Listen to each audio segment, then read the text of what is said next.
Dylan was born Robert Allen Zimmerman on May 24, 1941 in Duluth, Minnesota to parents Abram and Beatrice Zimmerman. He and his younger brother David were raised in the community of Hibbing, where he graduated from Hibbing High School in 1959. Driven by the influences of early rock stars like Elvis Presley, Jerry Lee Lewis, and Little Richard, who he used to imitate on the piano at high school dances, the young Dylan formed his own bands, including the Golden Chords, as well as a group he fronted under the pseudonym Elston Gunn. While attending the University of Minnesota in Minneapolis, he began performing folk and country songs at local cafes, taking the name Bob Dylan. Despite a popular myth to the contrary, the pseudonym was not inspired by Welsh poet Dylan Thomas, who he later professed to dislike, but by the main character from the popular Western television series Gunsmoke. In 1960, Dylan dropped out of college and moved to New York, where his idol, the legendary folk singer Woody Guthrie, was hospitalized with a rare hereditary disease of the nervous system.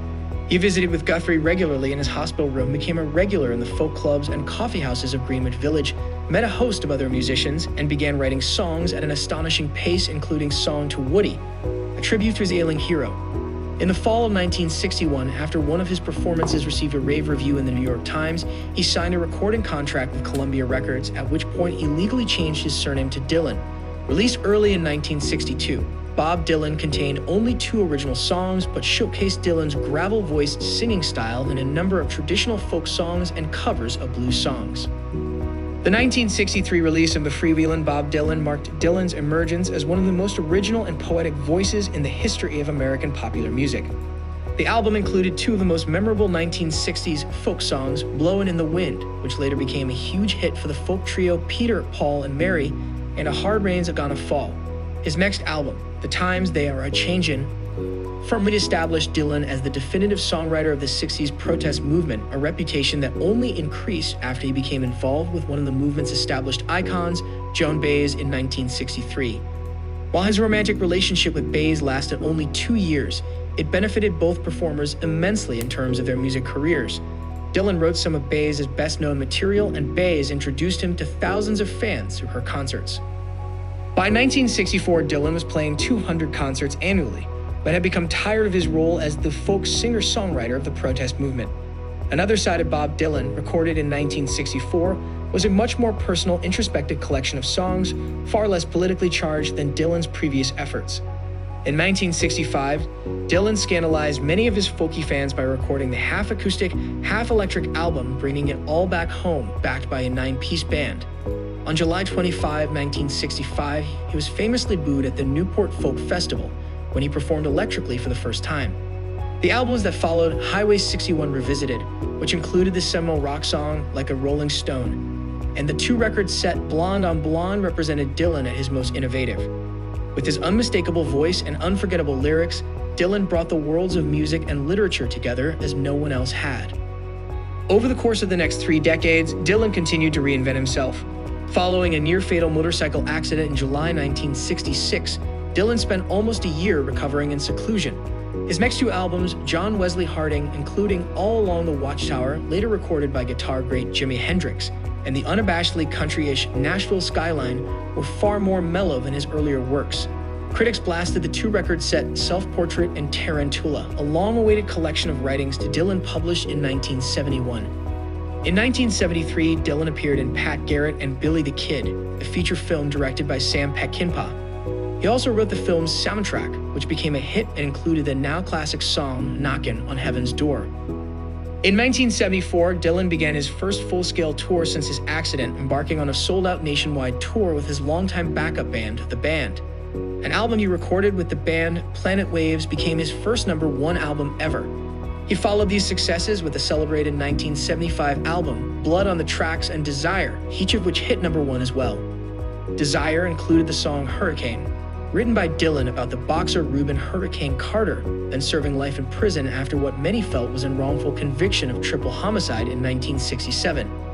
Dylan was one of many prominent public figures who helped popularize Carter's cause, leading to a retrial in 1976 when he was again convicted. After a painful split with his wife, Sarah Lowndes, the song Sarah on Desire was Dylan's plaintive but unsuccessful attempt to win Lowndes back. Dylan again reinvented himself, declaring in 1979 that he was a born-again Christian. The evangelical Slow Train Coming was a commercial hit and won Dylan his first Grammy Award. The tour and albums that followed were less successful, however, and Dylan's religious leanings soon became less overt in his music. In 1982, he was inducted into the Songwriters Hall of Fame. Beginning in the 1980s, Dylan began touring full-time, sometimes with fellow legends Tom Petty and the Heartbreakers and the Grateful Dead. Notable albums during this period included Infidels, the 5-disc retrospective Biograph, Knocked Out Loaded, and Oh Mercy, which became his best-received album in years. He recorded 2 albums with the all-star band The Traveling Wilburys, also featuring George Harrison, Roy Orbison, Tom Petty, and Jeff Lynne. In 1994, Dylan returned to his folk roots, winning the Grammy Award for Best Traditional Folk Album for World Gone Wrong. In 1989, when Dylan was inducted into the Rock and Roll Hall of Fame, Bruce Springsteen spoke at the ceremony, declaring that Bob freed the mind the way Elvis freed the body. He invented a new way a pop singer could sound, broke through the limitations of what a recording artist could achieve, and changed the face of rock and roll forever. In 1997, Dylan became the first rock star ever to receive Kennedy Center Honors, considered the nation's highest award for artistic excellence. Dylan's 1997 album Time Out of Mind reestablished this one-time folk icon as one of rock's preeminent wise men, winning 3 Grammy Awards. He continued his vigorous touring schedule, including a memorable performance in 1997 for Pope John Paul II, in which he played Knockin' on Heaven's Door, and in 1999 tour with Paul Simon. In 2000, he recorded the single Things Have Changed for the soundtrack of the film Wonder Boys, starring Michael Douglas. The song won Dylan a Golden Globe and an Academy Award for Best Original Song. Dylan then took time out from his music to tell the story of his life. The singer released Chronicles, Volume 1, the first in a 3-book memoir series, in the fall of 2004. Dylan gave his first full interview in 20 years for a documentary released in 2005. Entitled No Direction Home, Bob Dylan, the film was directed by Martin Scorsese. In 2006, Dylan released the studio album Modern Times. After hitting stores in late August, it reached the top of the album charts the next month. A mixture of blues, country, and folk, the album was praised for its rich sound and imagery. Several critics also remarked the album had a playful, knowing quality. Showing no signs of slowing down, Dylan continued to tour throughout the first decade of the 21st century and released the studio album Together Through Life in April 2009. In 2010, he released a bootleg album called The Whitmark Demos, followed by a new box set entitled Bob Dylan, the original Mona recordings. In addition, he exhibited 40 of his original paintings for a solo show at the National Gallery of Denmark. In 2011, the artist released yet another live album, Bob Dylan in Concert, Brandeis University 1963, and in September 2012, he delivered his newest studio album, Tempest. Shadows in the Night, a cover album of American standards, followed in 2015. A year later, Dylan released Fallen Angels, his 37th studio album, which features more classic songs from the Great American Songbook. In 2017, he continued to celebrate the classics with his 3-disc studio album, Triplicate, which features 30 American standards, including Stormy Weather, As Time Goes By, and The Best Is Yet to Come. In addition to winning Grammy, Academy, and Golden Globe Awards, Dylan received the Presidential Medal of Freedom from President Barack Obama in 2012. On October 13, 2016, the legendary singer-songwriter also received the Nobel Prize in Literature, the first time the honor was bestowed on a musician. He became the first American to receive the honor since novelist Toni Morrison in 1993, and was lauded by the Swedish Academy for having created new poetic expressions within the great American song tradition. Dylan was back in the news in November 2017 with the release of the box set Trouble No More, the bootleg series Volume 13, 1979 to 1981.